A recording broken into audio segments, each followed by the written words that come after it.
Welcome to the Vo TV Prime Time. This is the Raukana Vo TV Breakfast Show. Karibuni, and I'm your host, Nelson Mike Muriuki. Let me change something here.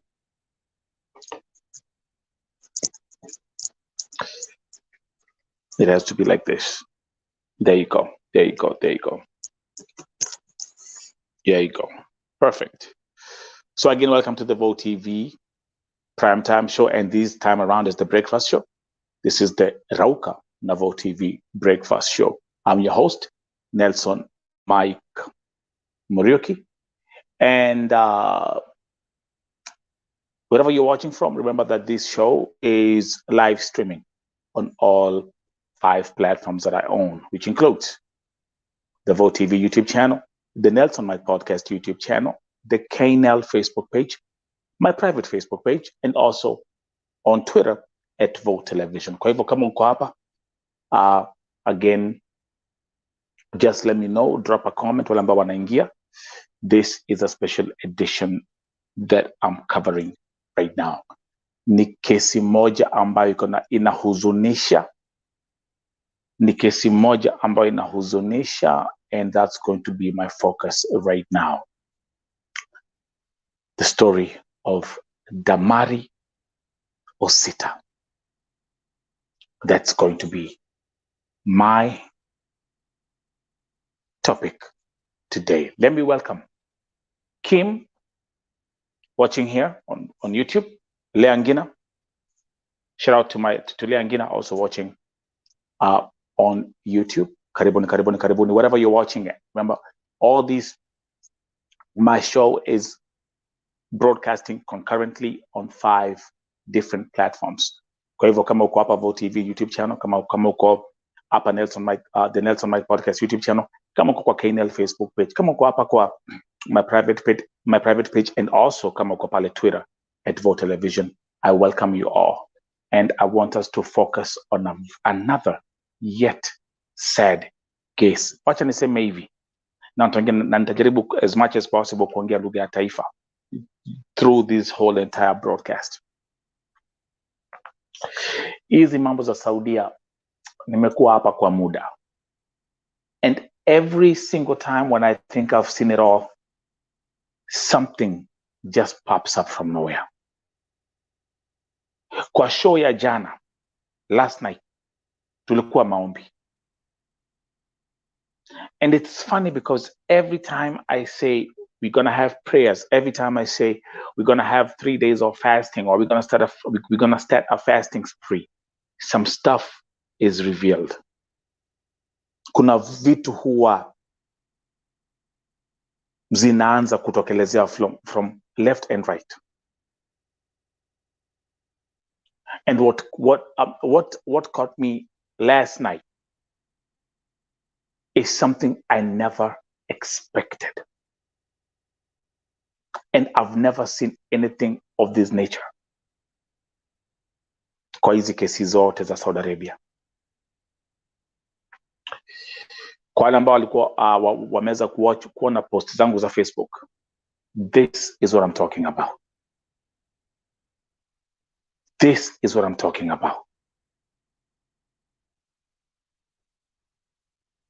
And I'll give you a background of how all this started.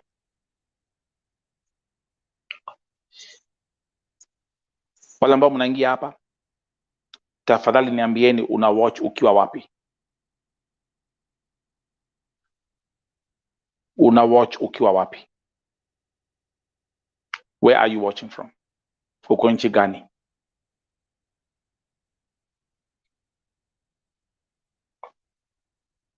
Uko nchi gani?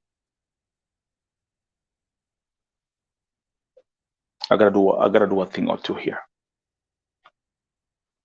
Uko nchi gani?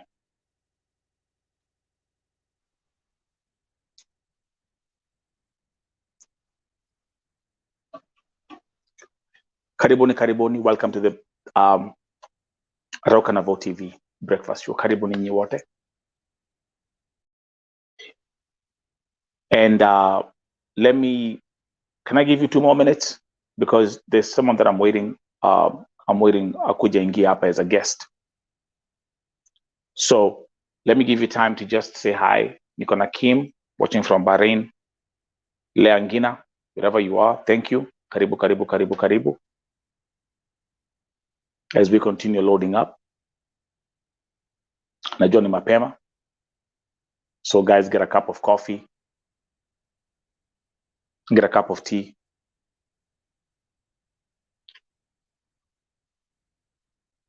And then I'm going to get into this story. Purity nakuona pale Facebook, watching all the way from Qatar. Thank you. Karibu, karibu, karibu. And by the way, wale ambao wameingia hapa, you like this broadcast and then you share. Una like, una share. Una like, una share. Now, my folks on my Facebook private page, inaonekana bado hawajazoea hii system. Watu wa Moshadha hawajazoea hii system. They're used to my traditional live streaming system. They're not used to this. Lakini nitawafundisha step by step. Ni story moja, hii ni story ingine inahuzunisha. Yale ambao dada zetu wanapitia Saudi Arabia, wacha niwaambie. What is happening in this country? Every day I wake up, every day there's something new. Every day there's something new. Na hata unaanza kushindwa. Until when? When will this end? Ni wangapi wameona hii story kwa Facebook page yangu? So actually what I'm going to do is let me just do it like this. I'm going to do an introduction to the story. Okay? So let's do an intro to the story as people continue to tune in. Who is DAMARY OSITA and where is the family? Rokan Vo TV. Last evening, Vo TV received an alarming message about a Kenyan lady who was stranded at Dubai airport. At first, her identity had not been revealed. And then, nimeonyesha your image, nitaonyesha your image tena. And this was posted by a lady called Njeri. Thank you, Njeri, because I'm in touch with her now. In fact, I'm waiting on Njeri to come here as a guest. I'll give you some more details about that. A second post appeared revealing the identity of the Kenyan lady, the passport picture, and the flight confirmation. And at that point,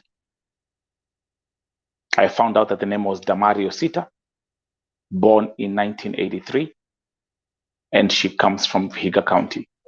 So, there you go. Okay. Vo TV connected with the Kenyan lady who posted the story online, that is Njeri, to get an exact picture of what transpired at the airport and how a flight passenger this sick was allowed to board a flight. Vo TV investigates. Tune in, watch, share, and if you're new here, subscribe to the channels. So, allow me to do the following. Let me now come here and let's go to my Facebook page. Okay? Ndio muangalie vile hii kitu ilianzia.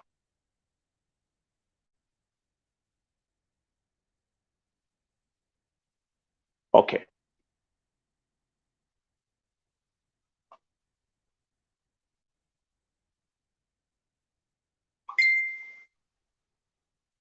Yes. Give me a second. This is what I'm trying to do here. Let me tell her right away. Njeri niko live, so just click your link alafu utaingia, then I'll add you, I'll accept you in the studio.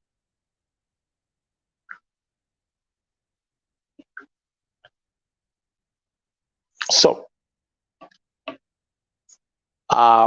wale wameona post yangu Facebook, so let's start from here. Hiyo ilikuwa ni about 6 hours ago, and this was the first picture. So let me make this thing big here, ndio muone vizuri. Welcome. Welcome. Again, welcome to VOTV Primetime Show. And here we are again. I'm dealing with, I have a very ugly case.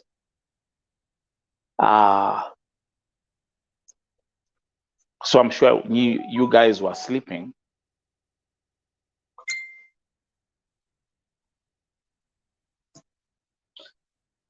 And look at this. This was the picture that Jerry posted. Let me see if she's here. Okay. Can I first of all say something? Wakati nilipoona hii picha, in fact, mimi nilikuwa nafikiria ni mwanaume. I thought this was a guy.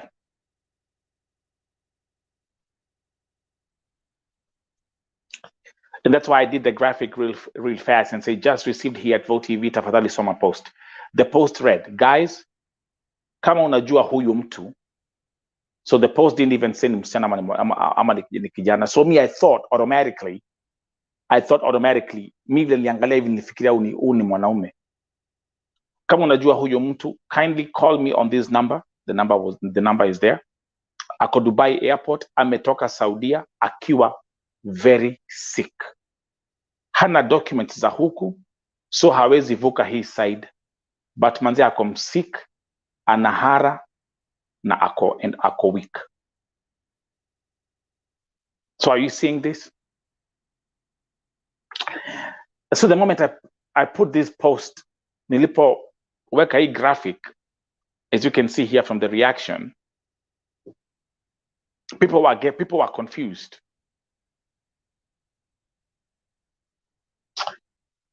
People were so confused. Like me, I can tell you the first thing I thought was, Elizabeth Wayongo, welcome hapa tuko. Elizabeth, tulikuwa maombi jana, sasa angalia what we have now. Mimi nilikuwa nafikiria huyu ni mwanaume. So this is what Njeri had posted in kwa group ya Dubai, our Facebook group in Dubai. Guys, kama unajua huyu mtu, so it said ilikuwa imesema mtu. Kindly call me on this number. Ako Dubai airport, ametoka Saudia akiwa very sick. So me, kwa sababu nilikuwa nimeanza kutagiwa. So me, what I did is I just made this graphic real fast na nikapost. Lakini nilikuwa na maswali mingi sana. Nikaanza kujiuliza maswali mingi sana. Nikaanza kujiuliza, how comes huyu mtu akiwa hivi unaona kuna bandage, mkono iko na bandage. Look, it's a very bad picture. Nywele ana. So again, I repeat, the first picture I received, nilikuwa nafikiria huyu ni mwanaume. And by the way, regardless of where you're watching from, if you're here, if you're watching this primetime show, make sure you share, because we are here on a mission for one thing and for one thing only. We are here tunatafuta familia ya huyu mwanamke. But anyway, so that was the first post. And then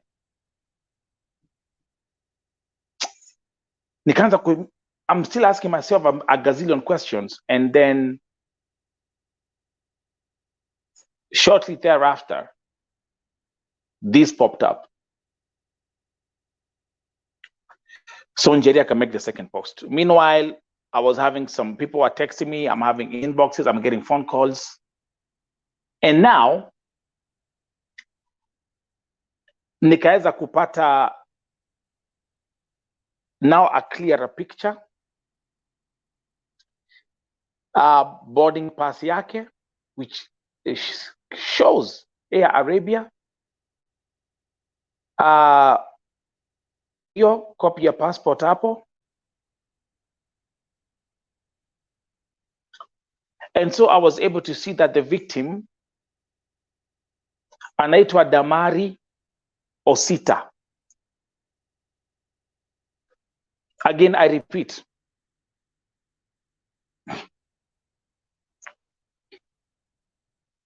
The victim is called DAMARY OSITA.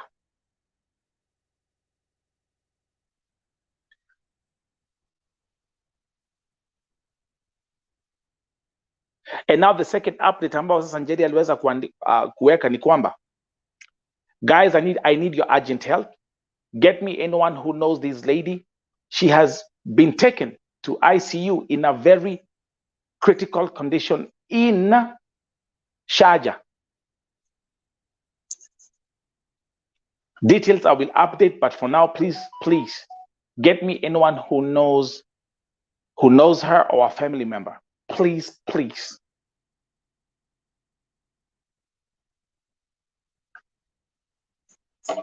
So hapa palikuwa na maswali kama 1,000 questions, lakini now I will start getting into the, let me actually welcome, I think Jerry is here. Awesome. God is great. Let me first of all come here. I'll make this baby. Let's come here kwanza. Let's first of all welcome the Good Samaritan, the Kenyan Good Samaritan, all the way from Dubai. Jerry, welcome to VOTV. Karibu. Thank you so much. Njeri, wacha nikwambie mimi, the past few hours since I saw this image ambao nitaonyesha watu tena. And actually what I want to do, Njeri, kwanza jiintroduce, naambia watu pahali ulipo, and then I have to change this image right now. Go ahead.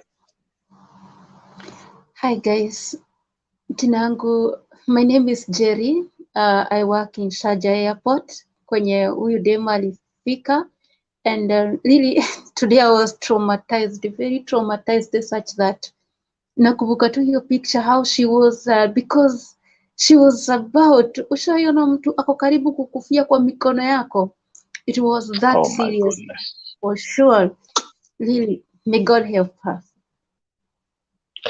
Njeri, wacha nikwambie, first of all, let's go back to the first picture, okay? Let's first of all go to the first picture. Hii ndio picha kwanza ambao ulipost, okay?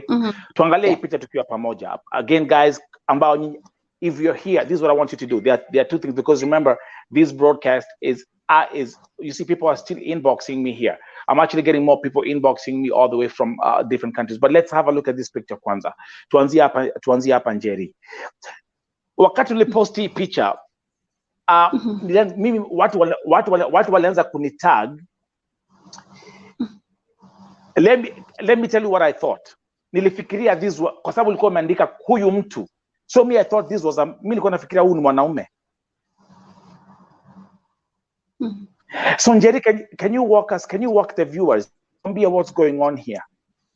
The thing is, this lady came at the airport. I guess how she came at the airport still not clear, but what I'm guessing in my own way, I can't say, I work there, so I cannot give unconfirmed information. So in my thought, what I think, they came from Saudi with someone, because when you come to check-in desk, the first thing we ask for is fit to fly certificate when we see you are not fit. And again, if we see you are in such a condition, we will not give you boarding pass if you are alone. So that means there was someone, it could be boss, it could be anyone. There was someone who stood and said, I will accompany this person to get there. I'm not yet confirmed this, but it was to be confirmed in the morning. Once I go back in the evening, I will get a full detail. So that's okay, when she came. Gasheri, let's walk these things step by step. I'll show you how we're gonna do it. Okay. Walk us through Villa Lingia Airport. Now, and I'm actually going to challenge you to Tangia as much Swahili as possible, because Msichana ametoka Viga County, and just for the sake of watu kuelewa, we try to run the broadcast as much as possible in our national language. Kwa hivyo, let me come here. I want people to see. I want us ebu elezea watazamaji hapa ilikuwa ni wapi na nini ilikuwa inaendelea hapa.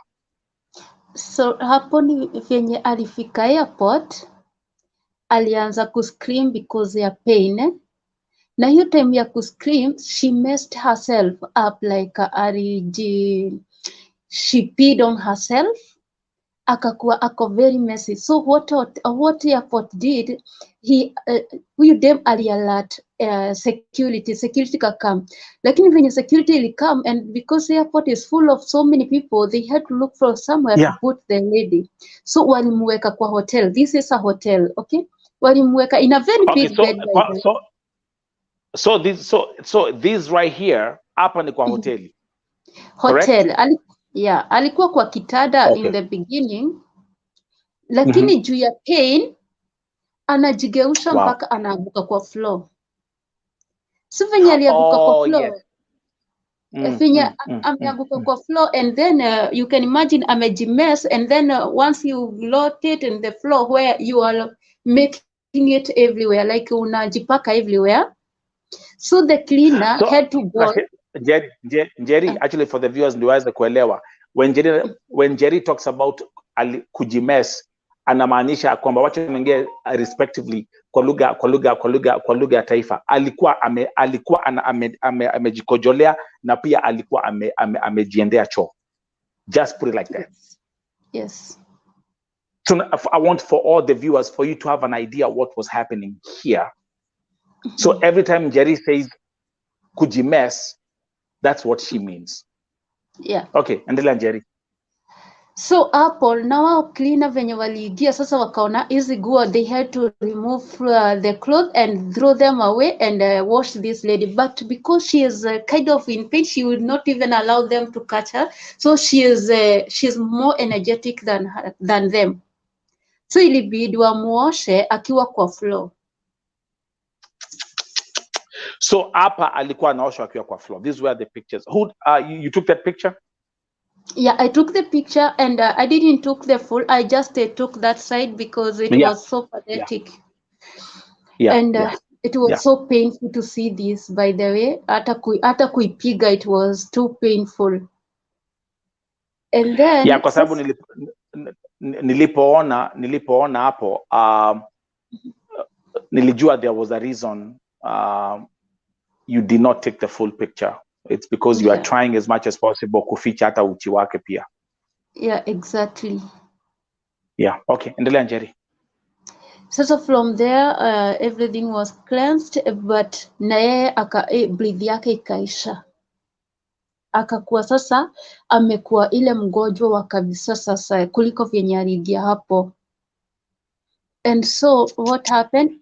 Walimweka nguo. Uliona picha ya pili niliweka sasa akiwa na nguo. Okay, so can I move to the second picture? Okay. Okay, so this was. So let's go here. Okay, tuendelee. Yes. So this is the second picture. Sasa. Yeah, hizi nguo bado ni zake. Zilikuwa kwa check-in luggage. So we traced the check-in luggage, tuka-offload the bag, tukatoa manguo. Ndio tukakuja kumvarisha cause hizo zingine tulitupa. Then hapa ni kwa first aid, ni Sharjah Medical Hospital first aid. Ndio walienda wakaona like oxygen yake, ukiangalia unaona amekuwa oxygen. Yeah. Wakiangalia oxygen level yake walikuwa nasema akitolewa within 5 minutes hatakuwa alive, according to those doctors. So walimweka hiyo oxygen, wakaanza kuita ambulance, and police were there, and wakaita ambulance. Sasa akiwa hapo walikujiwa na akabebwa pia na hizo oxygen, akawekwa kwa ambulance, until to Kasim Hospital, where she is now in high intensive care. Wow.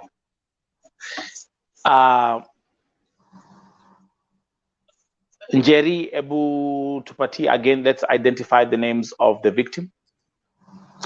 The name of the victim is DAMARY OSITA, or let me see, from the OSITA. passport. Yeah, I got it here. DAMARY OSITA. Yeah, that is her name OSITA. according to the passport. Yeah. Sikuangalia kwa Born, passport, sikuwa na visa. Maybe by the time I will go in the evening, I will check whether she had a visa for Saudi or not, but I don't think so. Because the passport, as you can check, near 2021 TUKO 2022. So yes. the visa can be in an old passport if she went a long time ago.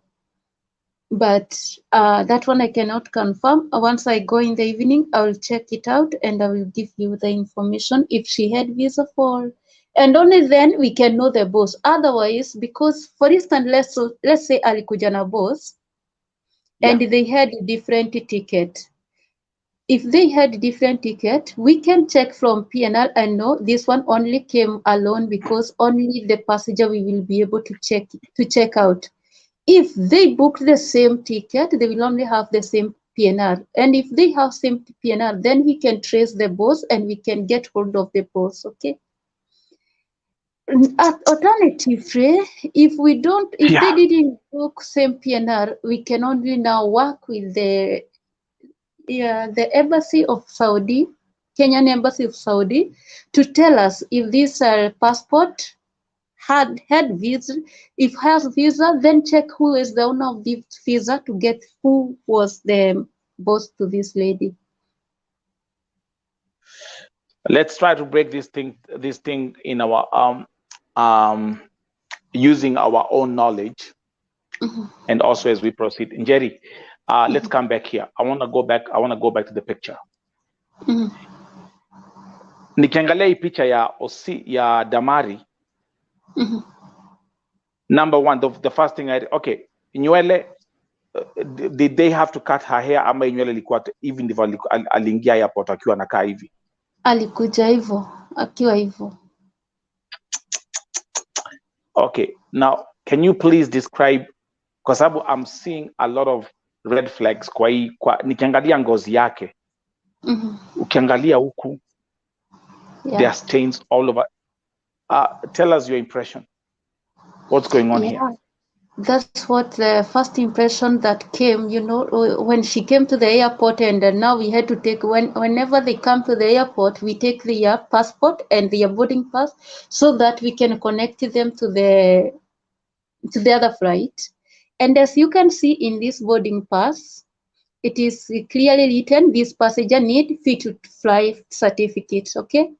This one was written by an agent from Sharjah who received this passenger. So whoever received it from Saudi, that one we don't know. But for this one, this is for Sharjah, specifically for the agent who received her in Sharjah. Okay, so actually, okay, so tufanya hivi basi. Wewe uliitwa kuambia kuna Mkenya. Kwa hivyo walikuita as a good Samaritan, kuja hapa, kuna Mkenya ako hapa, right? Yeah. Niko na swali moja. Alikuwa kuna kitu aliongea ama kuna kitu alisema, ama alikuwa tu ana scream kwa sababu ya uchungu? She was shouting because of pain, and then because she was shouting and speaking in Swahili, they also couldn't understand, and they were trying, in the beginning they thought this person is someone who's interfering with security.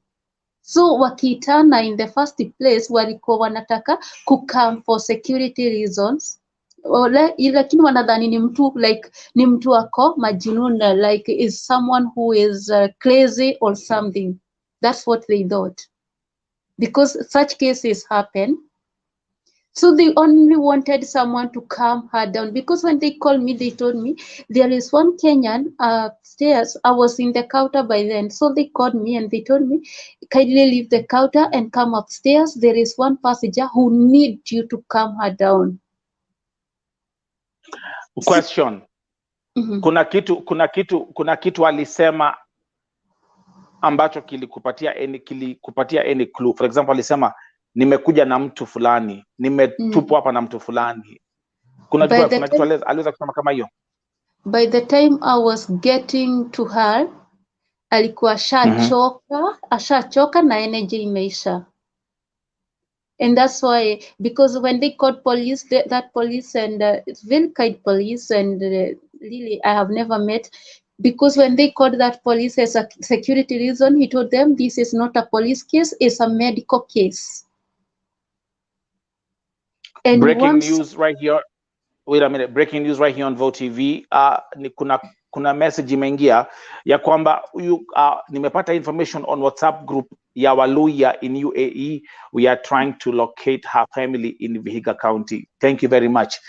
Let me give you some background information as well. A bunch of people have reached out. Even for example, like my sister Cyprine, she was the first one to reach out. Ako Pandua Western, she has her own channel, reaching out and saying, we are sharing this thing. If you look at that post, this one right here, let me go back. This post has been shared now. There are 27 shares of this post. Na kama ulivyosikia, imeanza kusirculatiwa kwa even WhatsApp groups and all that stuff. Thank you very much. Thank you very much. Nataka Njeri nimesema ya kwamba by the end of this broadcast tutakuwa na familia. Now, in case ukishapata familia, if anyone, mtu akishapata hii familia, na nimesema hivi leo, I'm trying to keep this broadcast as much as I can in the Swahili language so that everyone can understand and these folks can know exactly what's happening here. Kwa hivyo, namba ya WhatsApp iko kwa screen. Nyinyi wasike, please share your number, +57136133104. Also, namba ya Njeri. Njeri, kuna namba yako iko hapa. Let me read this number. Namba ya Njeri ndio iko hapa. Ni +971 588 057647. That's your number, right? Yes. Ndio familia please get in touch na Njeri directly pia aweze, kwa sababu ako Dubai na yeye ndio ameshughulikia, ameweza kuwa akifuatilia mambo pale on the ground. Okay, let's go back again here. Njeri, kuna maswali mingi. Let's look at one thing I saw was the right hand iko na bandage. Yeah. Is that how she arrived with that bandage, ama aliwekwa alipokuwa kwa room? Alikuja hivyo, and not only that bandage, kwa miguu kumejaa vidoda, and kwa mikono pia kuna vidoda.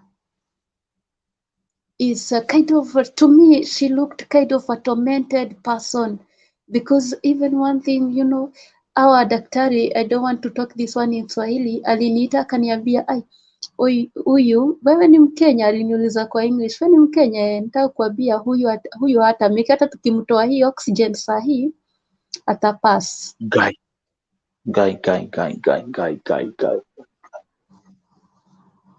So it was very, very, very,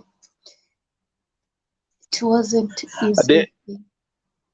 Kuna statement ambayo nimeona umeweka kwa group ya the Kenyans in Dubai, the last statement ambayo umeweka. Ebu ambia watazamaji vile umesema the way ule polisi ambaye alikuja akakuuliza, the cop that you spoke to. Can you tell the viewers exactly what they said? Yeah, this police, they are the one who accompanied, because I was on duty, so I couldn't leave my duty to go with them. They are the one who accompanied the ambulance and went with her to the hospital. So venye walifika hospital, what the doctor told them is that wamefika very late, and the only thing they can do for this lady, only God can help. For doctor, they said, this one only players. If you can play, only players can. For us, we cannot. When the police came to me, I was in the counter, and then I saw him. I just jumped and I asked, hey, how did it go? And then he looked at me and he told me, doctor said, you only players. And then he told me, it was very odd, because he looked at me and he said, can you play for her? It was kind of Wow, wow, hard, wow, and then I wow, said, wow, well, wow, wow. no problem, I will pay for her. And that's why I'm requesting people, if the doctor said only players can work, that doesn't mean that person will die. That means there is That's right. power beyond That's doctors. right. They know. So if That's your right. player, your little player can heal, then use it. If the Yeah. doctor confessed with your mouth, the only player can, then your player will. And family member, more importantly, needed for sure. Kuna comment, wacha nisoma hii comment ya Felista ambayo inasema that means huyo msichana alikuwa msik akiletwa na because hawataki akufia kwao they dumped her at the airport, this is said. There was one question ambayo pia nilikuuliza mi wakati nilipoona hii picha. Let me actually go back here. Nilipoona hii picha, let me go back to the first picture that I saw. Nilianza kujiuliza how did she make it through the check-in in Saudi Arabia. Ebu tuelezee, you working at the airport, elezea watazamaji ambao wako hapa. And The only way possible Damari kupitia kwa check-in ya Saudi Arabia akiwa hivi. okay, let me say, according to the rules of the airport, as long as you have a fit to fly certificate from doctor, then it comes out Yes. from us. And if you have fit to fly from the doctor, we only obey the command of this doctor. And if he say you are fit to fly, and you have a component, you have someone who is accompanying you, no matter how you look, and doctor said you are fit to fly, I don't have any obligation to say no. Because in case any passenger die in a flight and has fit to fly, the airline doesn't take responsibility. The doctor who wrote fit to fly take the responsibility. You get it? That's so right. what I'm thinking is maybe they had fit to fly or with someone, and once they had fit to fly, you come to check-in counter, I see you can travel, you have someone and you have fit to fly, then I will check you in and allow you until the gate. You will go, you have fit to fly, you have a company, they will allow you to go. Now after the gate, now when they arrive in Sharjah, no one knows this came with who. That moment, that person can come, either exit from Dubai, or else is someone going to Nairobi but will pretend this lady now cannot recognize anyone, cannot say anything. So we'll just keep quiet and pretend I was not with her, and the boarding pass is not written who came with who. So that could be the case.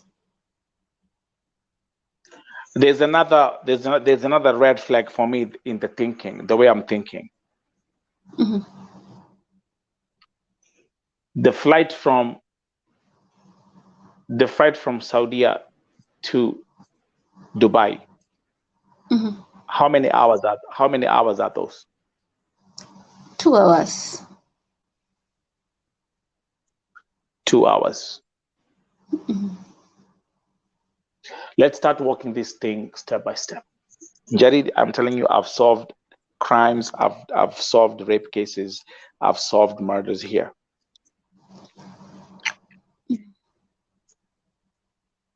When did she start peeing on herself na kujiendea choo? Well, for me, I found her in that state because when there is arrival, there is airside and there is land side in the airport. I was in land side area and she was in the airside area. So for me, I only went there. They only called me when they saw the scenario has become difficult for them. Okay, so and how it started, they only told me that girl, just go, that girl is really in mess, you just go and see. I didn't know what to see. I thought, I'm used to getting people, some people, they go to Saudi and they come like they are crazy. I'm used to being given such people. I deal with such people and they come from Saudi and I cool them down. So they are used to in giving me such. So when I went, I didn't expect such scenario. I expected someone who is shouting because maybe so many things are depressed and anything. I'll just talk to her and calm her down and make her get to the next flight. That's what I do. And that is what I expected. But when I went, I found someone on the floor. The way she is, that's how I found. But which means, what I'm saying is this. There's something I've been thinking about this case the last few hours. Mm-hmm. She didn't mess herself while inside the plane. No. Did they say that? Thank you. Thank you. Thank you. Thank you very much for William confirming.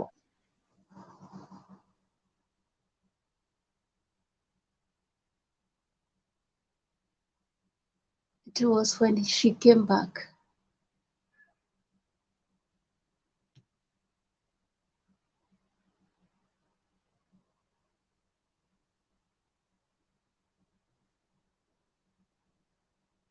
What I'm thinking is that the lady was tormented, completely tormented, wherever she was, and really Saudi government, we really need to work on that.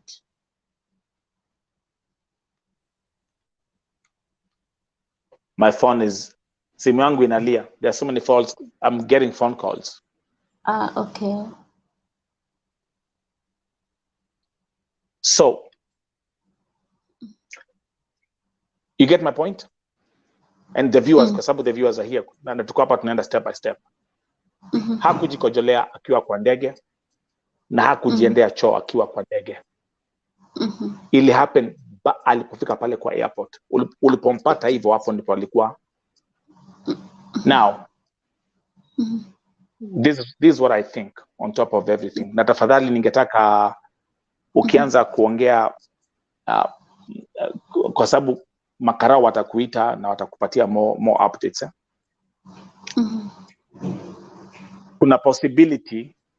Kuna possibility kuna kitu Damari alipatiwa akaconsume either through breathing or whatever, which accelerated her health condition to be worse. Umesema alianza pa kushindwa kupumua. Ni kweli? That one not possible. That was not possible because according to her condition, when you look at her, it was not like something happened urgently. It is something has been there. Like it is someone who was completely sick even before. When you look at her, at her body. Oh yeah. Mambo za mateso na by the way, fanya hivi tafadhali, kwa sababu najua kuna watu wengi sana watakuja hapa, watu wa huko Western, watu kutoka different parts. Kwa hivyo nataka Njeri, hata ukiongea do me a favor, unaweza ongea Kiswahili. We try to keep this broadcast as much as we can in the national language, so that at least we can have all these folks understanding. Kama maybe kuna familia, kuna watu wa Vihiga County from kutoka village yake where anatoka. So ukiangalia unaona kwamba hata ni ukweli pale alikuwa anapitia changamoto. Hebu repeat na mambo za vidonda ambazo alikuwa anasema. Ukiangalia nywele yake, nywele imekatika. Ukiangalia mwili, kila pahali kunaonekana. Mimi nilikuwa tunataka tu aweze tu kuongea, niambie kuna kitu happen before nitoke, but hakuweza kuongea. Nilijaribu but nikaona the more hata najaribu anafaa hata kuwa ada medical care, cause alifika pahali mpaka breathe cause ya venye alikuwa ameshout. Okay, so nataka tukae tu hapo. Mimi nakwambia me personally naangalia hizo two factors. Mambo za kushindwa kubreathe, kujikojolea na kujiendea choo. Okay, so and I want you to follow me here. And in my theory, Yes, alikuwa anapitia. Ni kama mimi na feel ni kama yule ambaye alimleta Dubai.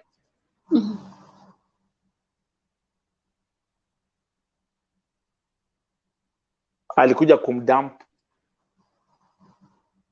na maisha yake. Ni kama una dump mtu akiwa last stage. Nani wanaelewa hapa? The viewers are actually saying the same thing. And let's come back here. Na in fact wacha tuangalie hii picha ingine, kwa sababu hii ndio after kuoshwa. Hebu angalia. Ni ambao mko hapa mna watch hii kitu. Hata ukiangalia picha yake ya passport vile inakaa, na ukiangalia hii picha ya Njeri, hata huwezi kusema ni the same person. Yeah, true. Sasa hapa kuna maswali mingi sana. Number one. First of all, again, wale ambao wako hapa tafadhali, tunataka kujua familia ya Damary Osita wako wapi. Alizaliwa wacha naangalia tena just to make sure hii information iko accurate hapa. Give me a second, Jerry.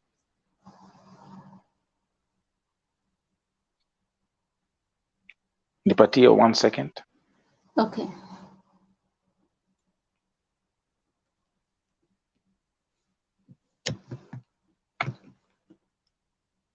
Okay.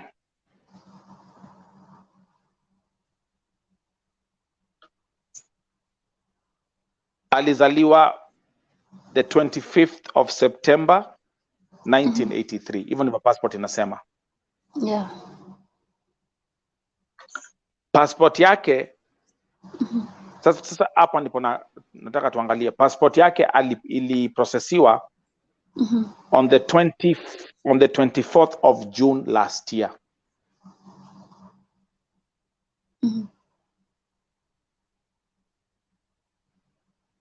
So ni kumaanisha ya kwamba alisafiri last year. Yeah. Around June ama July.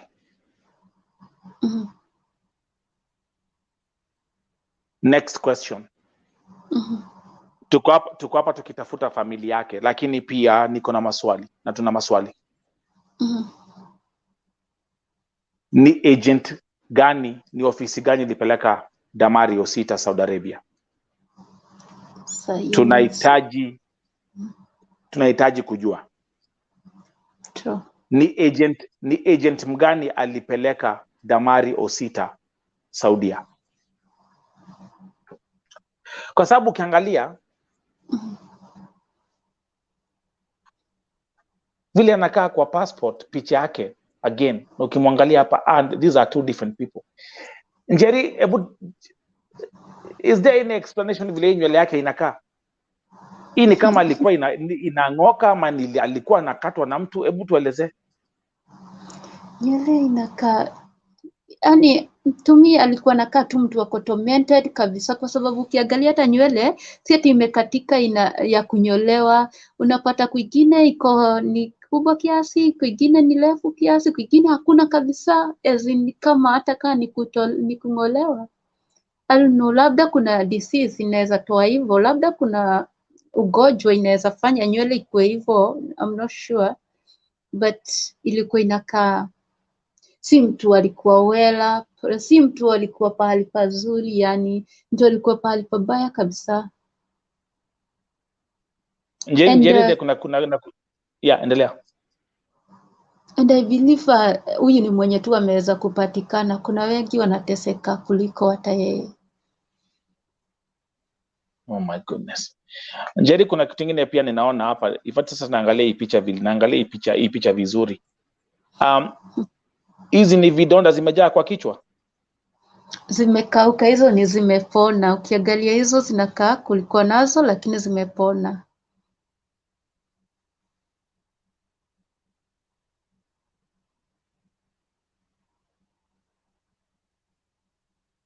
Oh Jesus Christ. Umepost nini? Umepost picha ya passport peke yake kwa group? Yeah. Kwa sasa mi picha zenye ningepata ni zenye nilimpiga, singepata access. Hakuwa hata na simu. Venye watu wanasema mimi sikumuona na simu. Cause nilienda hata nikachukua bag yake, hakuna kitu ilikuwa. Tuliangalia hata bag yake, kitu yenye ilikuwa tu ni maguo, nothing else. Alikuwa na suitcase? No, kabag alikuwa na kabag kamelaluka actually, bag hii ya mgogo imelaluka, alafu ilikuwa imewekwa kwa carton. Sasa juu iliwekwa kwa luggage ni yenye una check in unaipatiana, and it was 8 kg. 8 means 808. Ilikuwa 8 kg na ilikuwa imewekwa kwa luggage. So what tulienda tukalalua hiyo carton ndio tuweze kutoa hizo manguo. Kutoa sasa tukatoa hiyo bagi imelaluka. Ilikuwa bagi imelaluka, ilikuwa na some nguo na nguo mobs ilikuwa chafu hata. Cause I remember huyo polisi alikuja akaniambia, enda kwa hiyo hoteli, peleka hizi nguo na uambie pesa zote zenye zitatumika kwa huyu msichana nitalipa kwa hiyo hoteli. He was very kind. But msichana hangekaa kwa hiyo hotel cause condition yake ilideteriorate.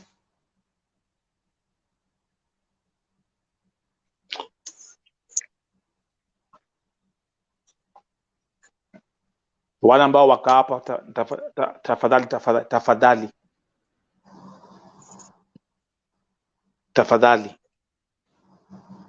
wale ambao mko hapa,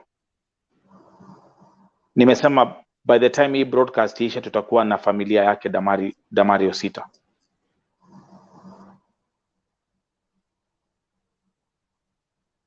This is sad. Kwa hivyo amekaa tu Saudia mwaka moja. Huyu mwanamke yale mateso amepitia, Jehova, yale amepitia. Yeah. Aki Mungu shuka.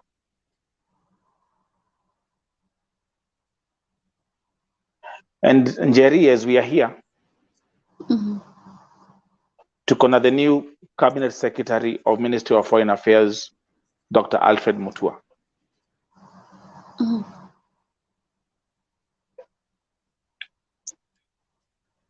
Anakuja Saudia. Actually, I'm gonna give some breaking news. I understand Abko Saudia. Amefika Saudia. Okay.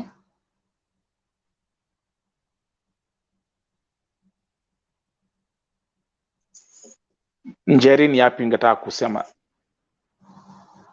kuhusu yale ambayo umejionea leo? Let me say one thing. I guess CS hana mambo mingi sana ya kufanya kwa sababu what I understand by yeye akienda huko anaenda kutengeneza economy, you know? Anaenda kutengeneza economy yake na ya Kenya. Wale watu wanaweza chagia pakubwa ni wale wenye wanaishi huko. Unaona kama huyo ambassador, kama anaweza toa, naona kama huku Dubai kuna kuwaga na hii rule like kila mtu, kama ni Philippines wanakuja na embassy yao wanasema these are our rules we want to make with our mates who will come here. Hivi ndivyo unafaa kuwalipa na hivi ndivyo unafaa kuwa treat, si ndio? Until your time ambassador ashikane na hao watu aseme we want to protect the welfare of our people. Hata waseme CS ni nani, hata waseme president ni anakuja, president hana neno, anakuja kusema, anakuja tu president, hata mtaweza kumwambia hiyo mashida yenye mko nayo, atakuja tu hapo amekuja hapa kutengeneza economy, yet people are dying. Na wetu wenye wanaojua vizuri sana ni hao mapiaro wa UAE embassy, I mean Kenya embassy in that particular country. Until we start from home, we start from there, and they say we want to start with our people. When they come there with agent, you give agent roles, you tell them agent is up to this and this. Hao watoto watakuwa wanafanya kazi toka this hour and this hour, and they have free time at this particular time. Because hiyo mtu kama akona free time na akona hizo off bili, ataweza kukuja kusema mashida zake na mtaweza kumsaidia before ikuwe too late. Imagine huyu msichana anakaa kwa nyumba, hajaitumia simu, hafanyagi kitu. alinyanganywa simu zote, hakuna mtu anaweza patana na yeye aongee. By the time mtapatana na huyo mtu, nile time ameteseka, amemalizika na hakuna kitu mnaweza fanya. Till this embassy start working, only then CS will not do anything. He will not help anything. They either wasimame wote na hao wako Saudi, kupatikane watu wenye wanawake nje, si wenye wanawake kwa nyumba, je, watashindwa watarudi wapi? Wale watu wanawake nje, kama wale wanawake kwa makampuni, washikane waende kwa hiyo embassy, waseme enough is enough, ndio hao waamke ama wachejiwe. That's the thing. Otherwise we will keep on losing innocent people, because they have no one to protect them. After all they know, hao wanajua nikichukua huyu msichana nimuue, hata niende ni mdamp, hakuna mtu anajua ni mimi niko naye. That's the thing. Na hapa tuko na kesi ya Damari. Hatujui yake ni nani. Juu kama place ingekuwa na rules, imagine huyo angekuwa hiyo embassy, hata wakose huyo boss, wangepigia tu embassy wamwambie hapa kuna Mkenya fulani fulani na anakaa hivi. The same way we do in Sharjah. If we find a difficulty for anyone who is a UAE resident, we normally call embassy and we tell them this and this, and because there is PRO in them, he is allowed to come even airside. Anakuja na kama ni huyo mtu anamuondoa kwa hiyo nini yenye yako. But Saudi need to wake up for sure that kama ni hiyo Kenya embassy there, inafaa kutolewa itengenezwe ingine. That's only. Njeri, you're working at the airport in Dubai. Have you ever seen anything like this before? Well, for sickness like this, not, because I wonder how you will get to the airport. In that, it's not. It makes sense how you will get to the airport like this. But I've seen cases where people comes and they get crazy, and how they got crazy is because mtu amekuwa tormented and ako depressed. We always know how to handle hizo cases, tumezipata. But ya mtu amekuja karibu akufia huko, no, because how did you enter the airport? How did the airport release you? That's the question. And now I'm looking at it, naangalia kitu from an investigative perspective. Airport kuko na cameras. We can, you can backtrack. You can see, we can go from where kwa ndege, any point at the airport pakona CCTVs, and actually it can take us all the way back to airport ya Saudia. It can take us all the way back. The people who are serving in that plane. Sikulikuwa na hostesses na ambao walikuwa kwa hiyo ndege. Lakini jameni, this is too much. One thing I can say about hostess, they don't have any say up to this, because for them wanaletewagwa watu wamechekiwa ini, wameprofailiwa, ukaona mtu ako sawa, wewe ni kuleta tu.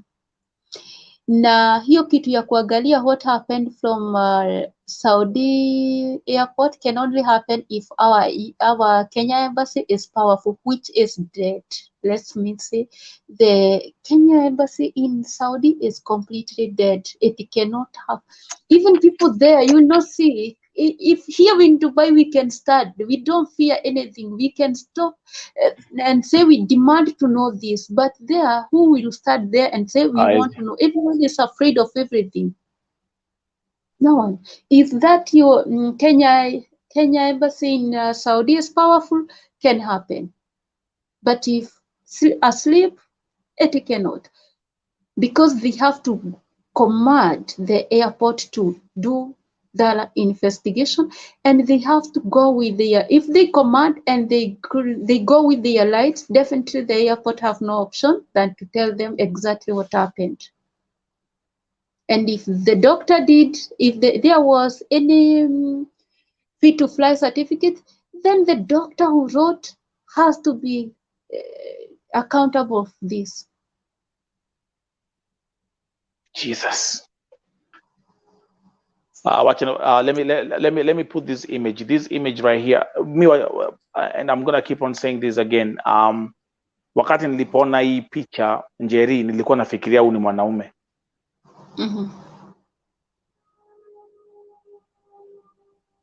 Now to the viewers again, ukiangalia saat vile Njeri amedescribe Damari, ukiangalia ni kweli, mimi naona huko sasa kwa kichwa hizi zote ni vidonda. Hizi ni alama za vidonda kwa kichwa. What the hell is this? Then Njeri, I'll come back again. Let's keep on looking at that picture. Vile umesema she was screaming of pain.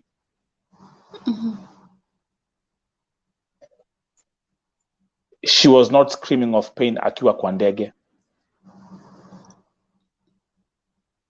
The one I cannot tell.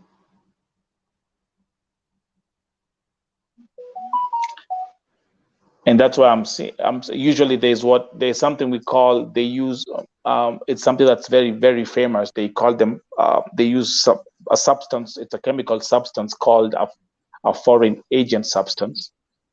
I don't know whether you guys have ever heard that term. I think it's a foreign agent substance that can be, unaweza ukawekewa, breathe in, unaweza ukawekewa, you can, someone can just hold it kwa mapua, you breathe in, you inhale it, or even can just hold it hivi.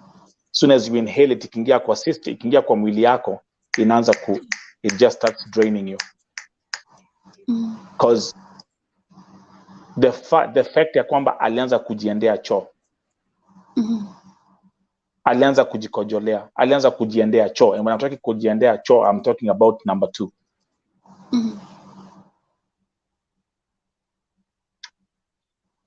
Kuna kitu ambacho kilitrigger.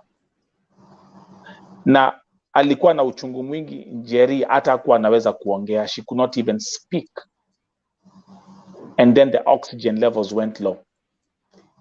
Well, hiyo ya kuwekewa kitu hiyo naweza kataa nayo, because what I know is that kama aliingia kwa ndege akiwa msick hivyo, unajua ya juu ya ndege bado kuna hewa yenye una breathe, si hii fresh, right?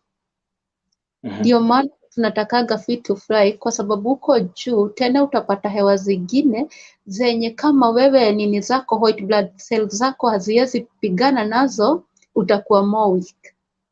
It can contribute because even when alikuwa napumua unasikia kifua iko na shida, and kind of the doctor was saying is kind of pneumonia or something.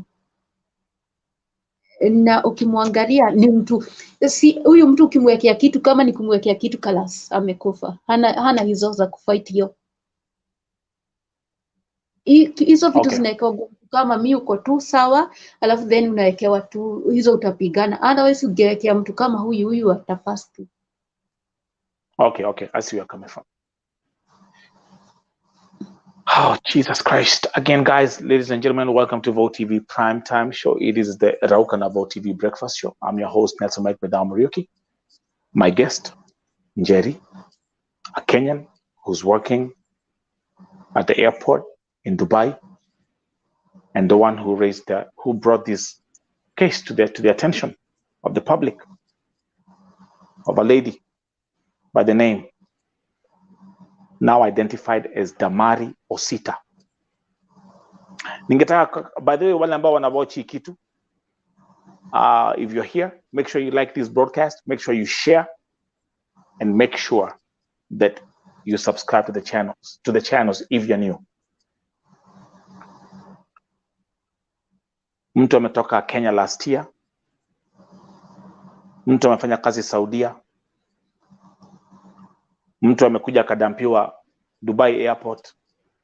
akiwa katika hii hali, and right now she's fighting for her life at a hospital in Dubai.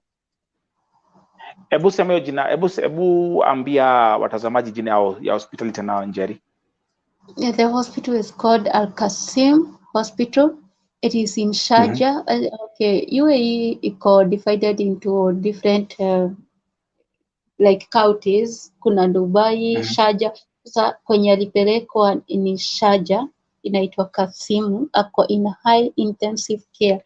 Ile ya kabisa, si ile wanaitaga ICU, nao ni high, ile ya more than ICU, high intensive care. Yeah, we hope by God's grace she will make it out and she will go back home and be with her family. And we really hope that we at least we fight the family. If we fight the family, it will be much easier for everything to happen. And that's why we are here. Make sure kitu kila mtu. Thank you. By the way, let me give a shout out, number one, to all my to Vote TV family Facebook. You guys, you are too fast. And continue sharing. Familia ipatikane. Namba ya Njeri, ebu apatie namba yako tena. Unaweza nipigia ni WhatsApp kwa +971 588057647. Lena Sego hapo ukiangalia kwa hii artwork. Okay, but actually I know what I'm going to do. I sent another passport, right? I sent you another passport. Let me see if I have it. But hakuna shida, let me check here. Lena Sego uko wapi? Guys, come on. Sisi ndio wengi, we can find this family. Nani who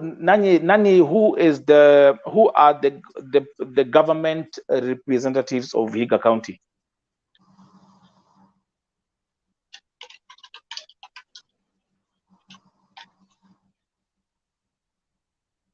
Meanwhile, Njeri, can you unaweza continue hiyo picha ya passport tena? Yeah, sure.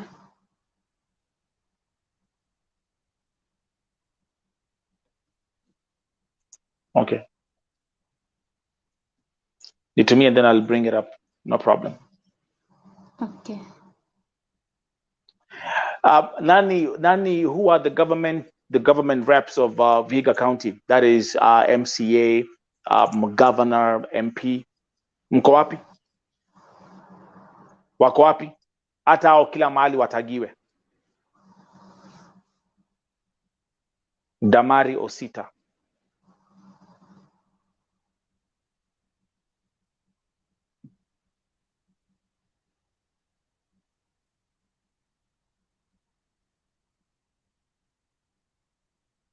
Damary OSITA. Actually, okay, you know what?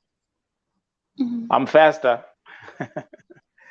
Jerry, I got it. Okay, actually, somebody else. Let's have a look at this. Okay, unaona ndio. Okay, ndio hiyo.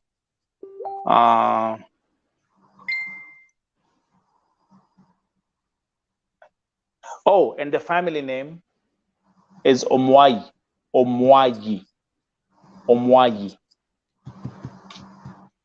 That's the family name. Kwa hivyo ni family yake ni Omwayi. Date of birth 25th of September 1983.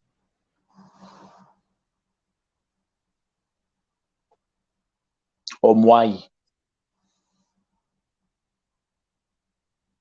Thank you, folks.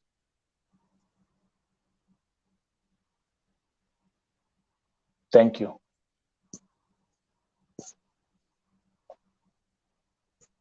Wado hivi passport haisamangi hivi Vihiga wapi? It just says Vihiga County.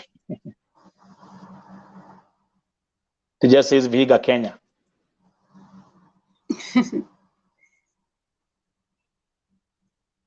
Okay. Now here, yeah, that's a boarding pass.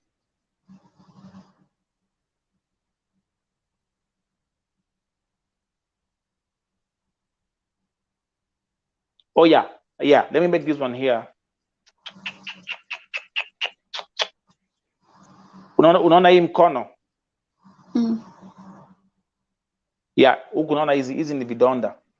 Kwanza hii picha yani vile niliangalia hivi. When you look at this picture ukiangalia huku. Ai.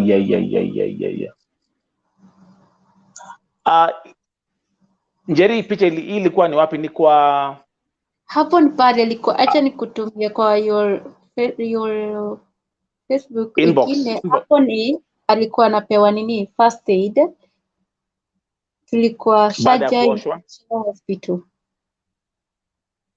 Okay.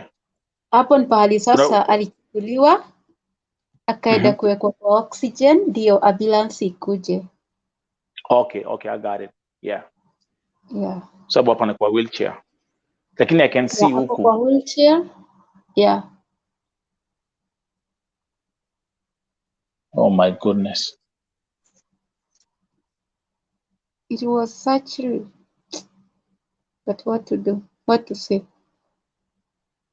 Umesema you're sending another one? Yeah, what was happening, that's, but I will send you in your inbox. Just send it right here on whatever. I'm not using phone. Okay, I get it. Okay, no problem. So, but Jesus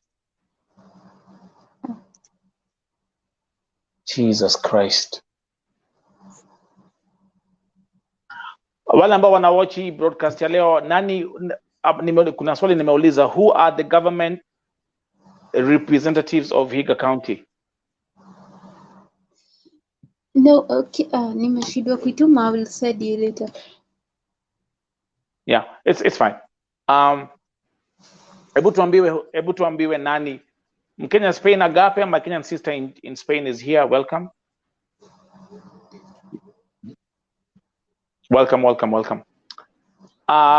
Nani, I want to know who are the folks ambao wanawakilisha Vihiga County.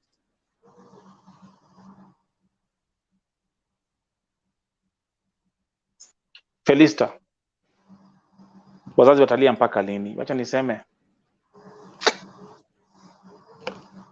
this is too much. Heartbreaking, you know. This is too much.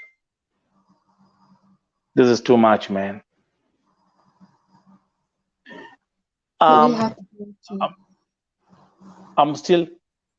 I want to show you from this. I don't know whether you can see. Is it possible? No. Hold up. Give me a second. I can.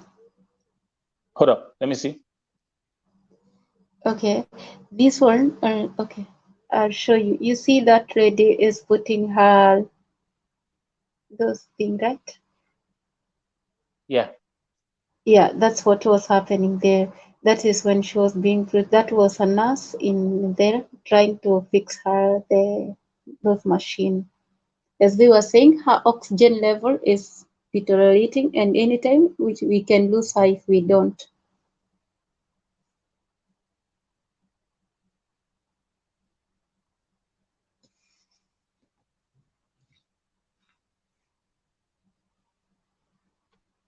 Until when? Until when?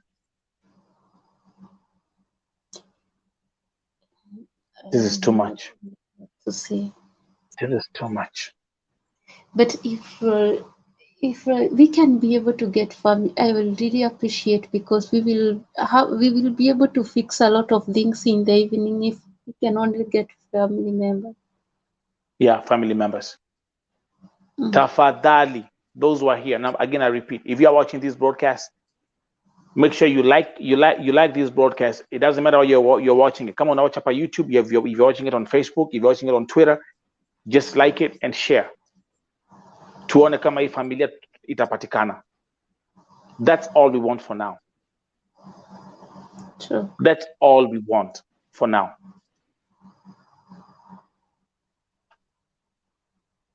That's all we want for now. Na Njeri, hebu explainie tena. Amepelekwa, this is a high intensive care unit. This is not the regular ICU. Yeah, and for this case, because you know she is not a UAE resident, neither does she has any document for UAE. But according to UAE, your health comes first. Whether you have document or you don't have document, your health comes first, and others follow. So, because she is illegal now, she is inside UAE, but illegally, she has airport security because she was released. Without airport security, she cannot be released outside. So she is under airport security. Ukienda huko utapatana, kuna police, lazima kukuwe na police until ile time atatoka huko, kwa sababu hayuko huko legally. So maybe some people can go, some will be allowed to go in, others will not. But for family members, they will not hinder you from going. If your family member, you will get all the information, and you will be able to go through, to go inside. Not only family member, if you really know this girl from the roots. I see. Njeri, kuna kitu umesema, and that really stuck out with me. You working at the airport, umesema ya kwamba umeweza kuona wasichana wengine wakikuja huko kwa airport ya Dubai wametoka Saudia, ambao wako na kasoro, they are depressed, in other words, like we say, for lack of better words, hawana akili timamu. Kuna kitu ambacho hebu tuelezee, can you please use your own words to explain to the viewers, how often do you see that, and what happens in such instances if you come across such kind of cases?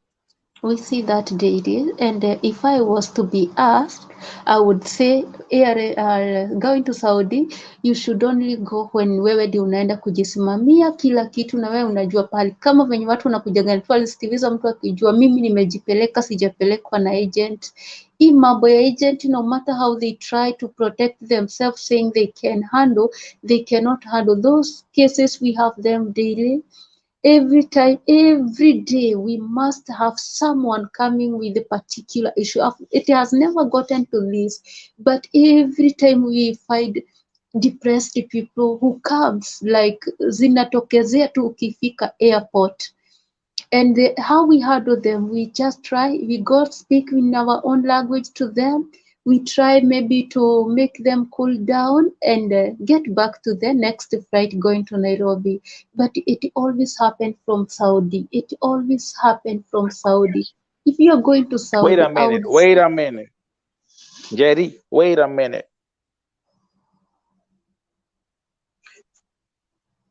Did you say every day? Every day we have such cases. Every day.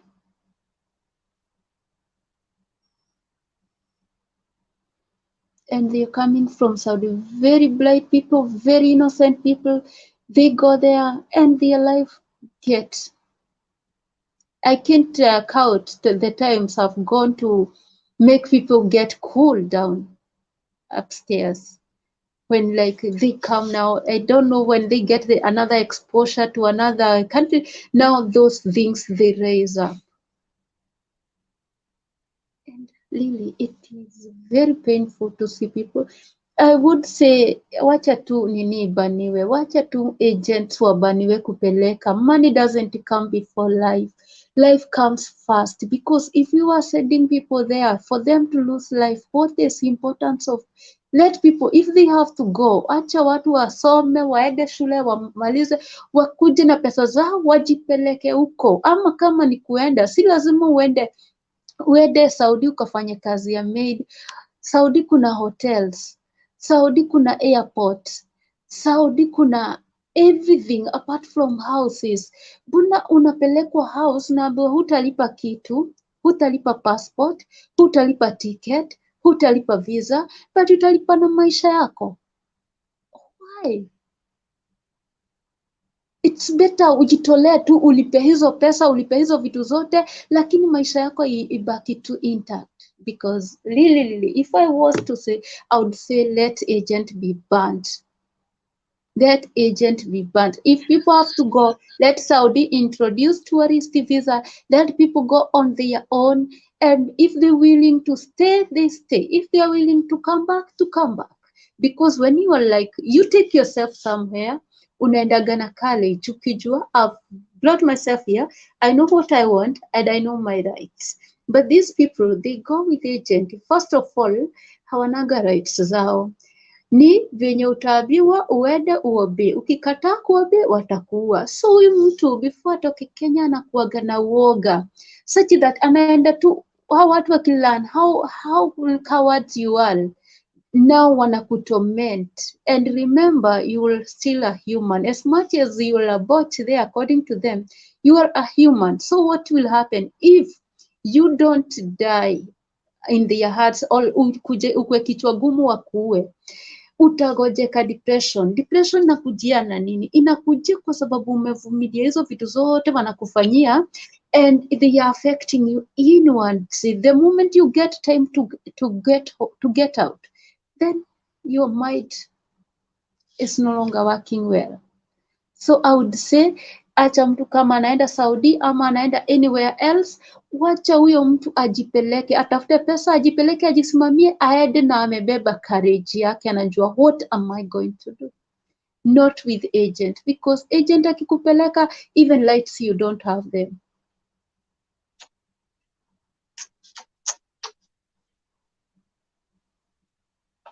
You know, I'm stuck at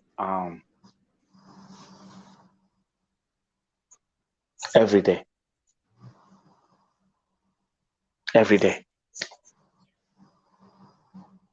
That's why I'm stuck. Every day. Do you have, and by the way, guys, and listen, those who are watching here, this is Njeri. She works at the airport in Dubai. She's explaining this from her perspective, what she sees every day.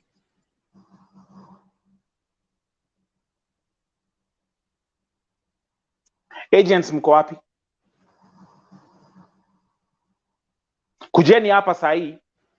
Do this. Kujeni hapa sahi. Agents mko wapi? And you know the funniest... Yeah, go ahead. You know the funniest thing is, every we have a flight both Emirates and the Arabia goes to Kenya daily. They have flight daily, right? And this flight, they come full all the days. Most of the people who come full, they are transit. Transit meaning they are coming from Nairobi, they come to Sharjah or Dubai for some time, and then they go to Saudi. Every day you find half of the flight are those going to Saudi. Breaking news. Tumepata familia. Tumepata? The family. Wow. Great to God.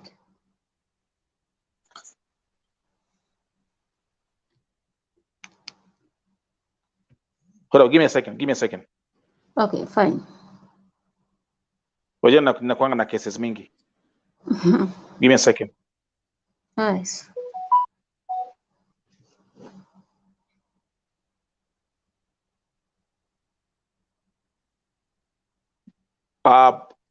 Give me a second, guys.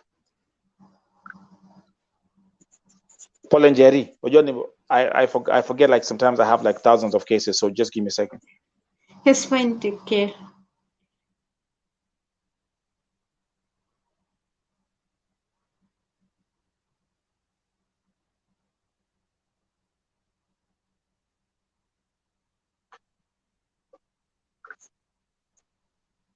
No, wait, Jane Chega, wait.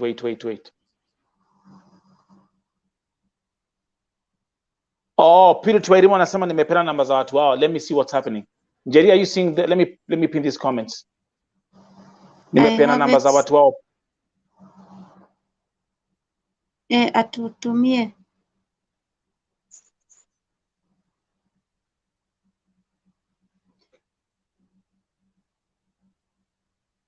Nimependa namba za watu watu wao kwa mtu amen inbox ako Dubai. Purity, ebu inbox number ya the family pia, kwa sababu tuko hapa. I'm here with Njeri, and she's the one who brought this story to the light, and yeye ndiye anafuatilia things on the ground.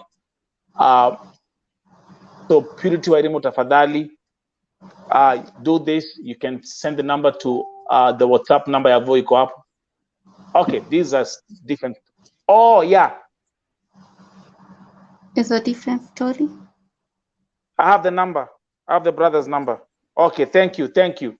So it's correct. Sorry, I wanted to make sure it's the right one. Yes. Brother's number? You got yes, it? so I have the brother's number. I got it. Okay, give me a second.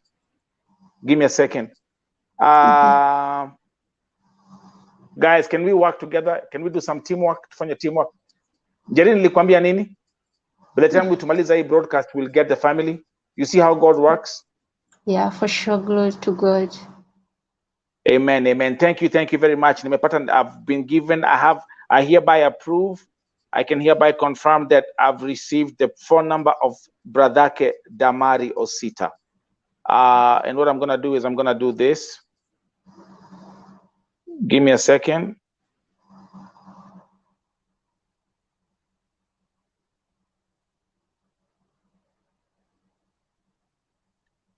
Wow.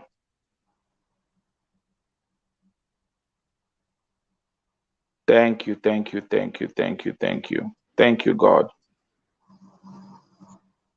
Can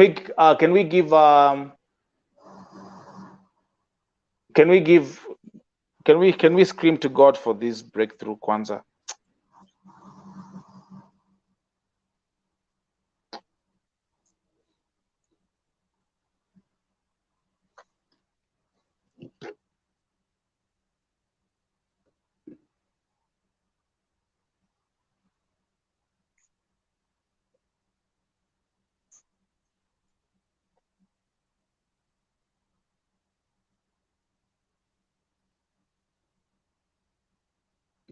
Okay, so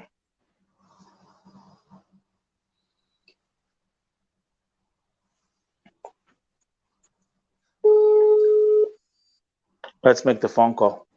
Okay, fine.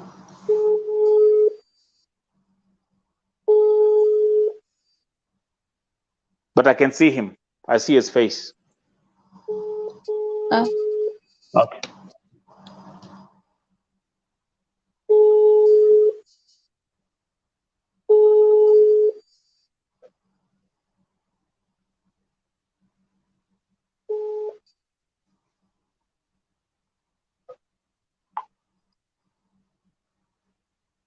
Naona face yake.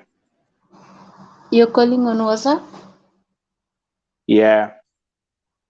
Maybe he's not online. That's what I'm thinking. The best thing is to call him direct.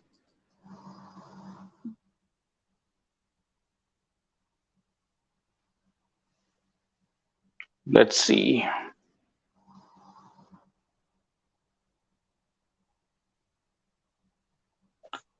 At least Mungu amefungua mlango. There's a door that God has opened for us.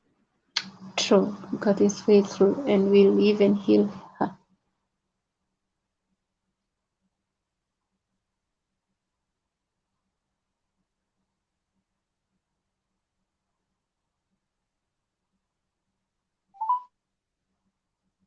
Welcome to Red Child.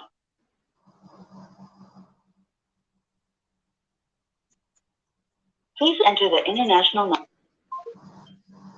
So let me do it differently.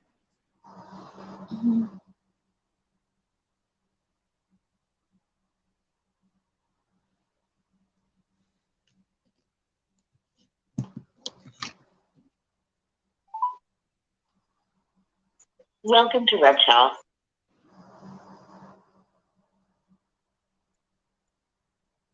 Please enter the international number you would like to call, followed by the hash key. To listen to the main menu, press star. That's what I'm using.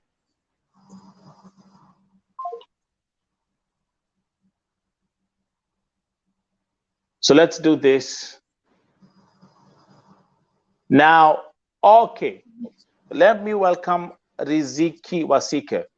The information has that she's from Vihiga County, a place called Emusire. Now, so everything is coming together now. Let me Riziki Wasike, tumeweza kupata namba ya bradhake. Hebu tujulishe tafadhali kama umeweza kumpigia simu. Riziki Wasike. And Riziki Wasike, can you also do me a favor tafadhali? Hebu kuja utuambie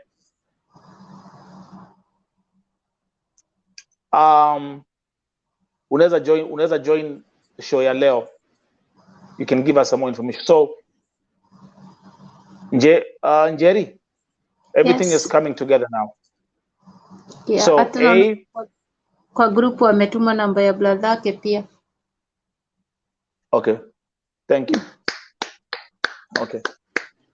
I'm sure also on Facebook and everywhere else on my whatever, they've shared that number. So we found the family. Okay. Okay.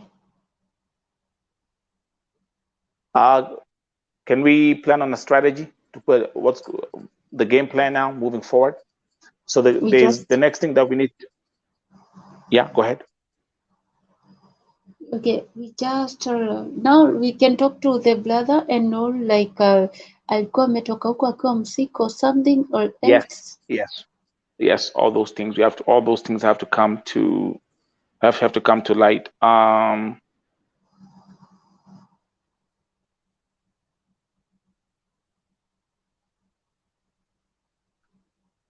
And from there we can know what forward.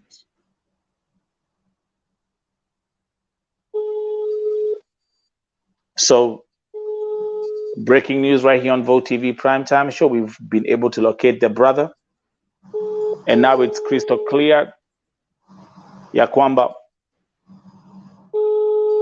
Damari ametoka place inaitwa Emusire in Vihiga County. Thank you very much. Purity Wairimu, tafadhali fanya hivi. Ebuni text kwa WhatsApp. The number is on the screen. Text Vote TV on WhatsApp right now. Purity, you are watching.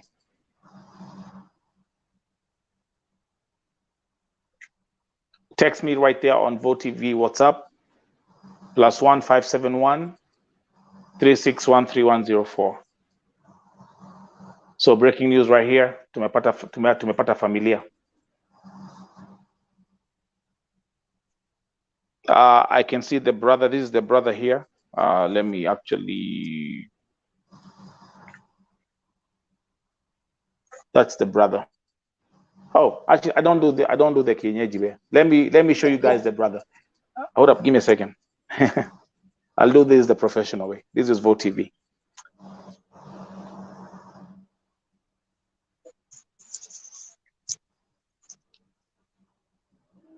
Let me come back to Riziki Wasike. Kama any other additional information ambayo uko nayo, type kwa comments. And Njeri anagojea. Okay, Purity number ni +1 571 361 3104.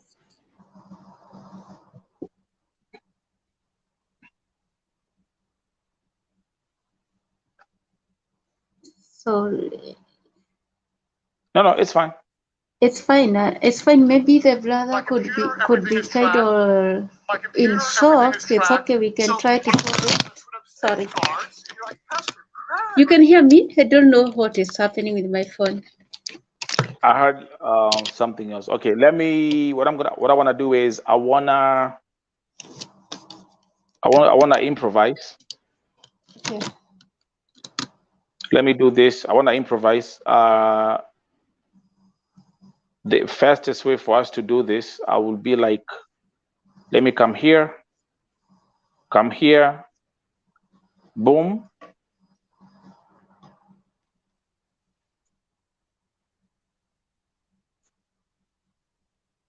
And then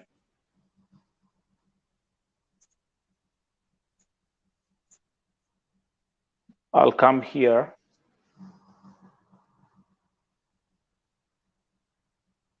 And now, Vote TV, here is the brother.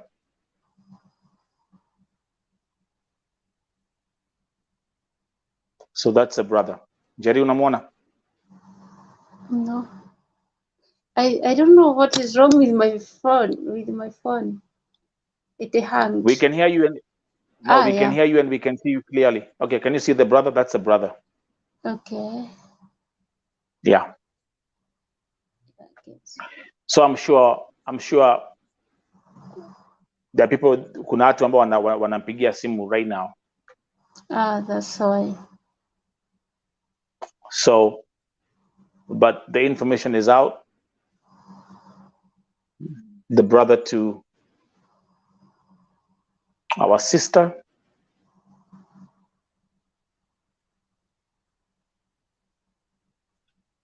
DAMARY. So we have been able to successfully locate the family. Thank you. Yeah, that's fine. Yeah, go ahead. Yeah, now having the family, at least now once we get the update, once I get more update, I'll just we will just connect with the brother and know the way forward, right? Yes, that's how we're gonna do it. And I think that's actually a perfect way to also bring this morning broadcast to an end. Thank you very much, everyone. Thank you very much, everyone, for your participation. Thank you, everyone. Those who have shared this sad story, and we can say God is great. One breakthrough for now we know the family. So now, Jerry, we have a lot of work to do on the back end. We have the police who the police who are following up the case. She's at the hospital waiting for the updates from both the police and the hospital, and of course getting to know who she was before she left the country. True. What a sad story. This is too much. This is too much. That's true. So this is too much. Yeah, mimi nasema asante sana. Thank you so much for your contribution toward getting this success. And it has been a tough journey, but God has been so faithful. So we are very grateful, and I'm very actually sijalala tangu jana sijalala. Nimeingia tu sahi, and I think I'll just sleep 2 hours and then I will wake up and start checking out on this thing, on how we can go about it, if what is needed, and we will let them know what else will be done after. Hopefully our ladies will get well and will go home safely and will go home alive. That's our prayer, because we believe in power of prayer. The one thing that will stick with me moving forward is the way you answered that question. How often do you see this kind of mentally distressed people at the airport coming from Saudi Arabia? And you said daily. That's a hard pill to swallow. That's a hard one. True. Thank you, girl. You know, every time yeah, go ahead. I believe if Saudi cannot fight for themselves, there is something we can do to fight for them, because I'm not willing to stand and see. Bearing in mind, I was about to lose life in my hand like this. You know, that pillow, sleeping, where she is sleeping on the pillow, right? I'm the one who was holding her head. And then I remember that nurse saying, be careful, she might lose her life in your heart, right there where you are studying. The pillow, she is not here, where she is sleeping on the pillow like this. And that I was about to lose a life in my heart from Saudi. It really hit me hard. If they can't fight for themselves, I believe we can fight for them. And I believe we have power enough to cleanse that embassy in Saudi. We have power. We have power. We can do it. If they cannot, they're not willing to do it. We can do. Actually, I'm going to do this like I always do. Give me 2 seconds. Oh, Jerry, Ebu,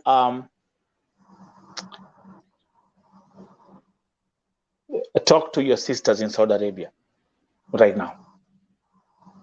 What would you tell them right now? For me, what I can tell them is that, girls, you have power in you, and no one has power to intimidate you.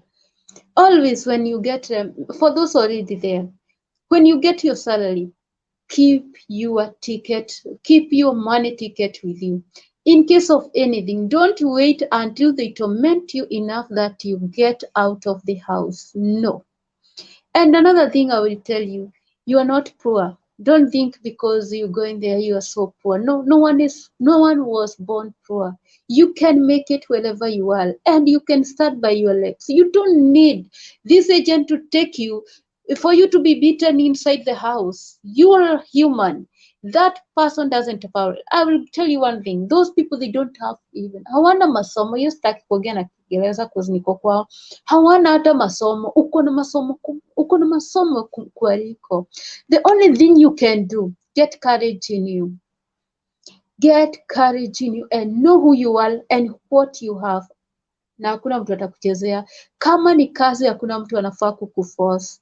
Umekuja kwa nyumba yangu, nataka kufanya kazi, yes. Umefeel umechoka, kalas, go home. Take your ticket, pay your ticket, go home. Don't wait utugoje ile time umechoka, umegojeka, you cannot do, you cannot talk, ndio time tunakuja.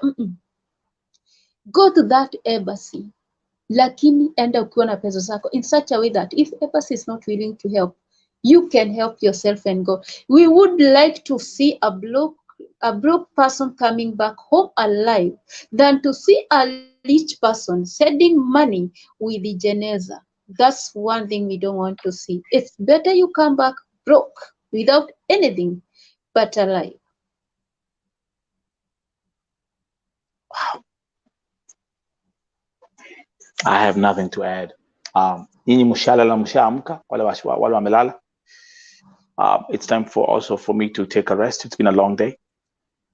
God bless you, and stay tuned for the next VOTV Primetime show coming up in the next few minutes. Jerry, good night. Good night. Mashallah to the viewers. Thank you very much. Hello. Have a nice one. Bye.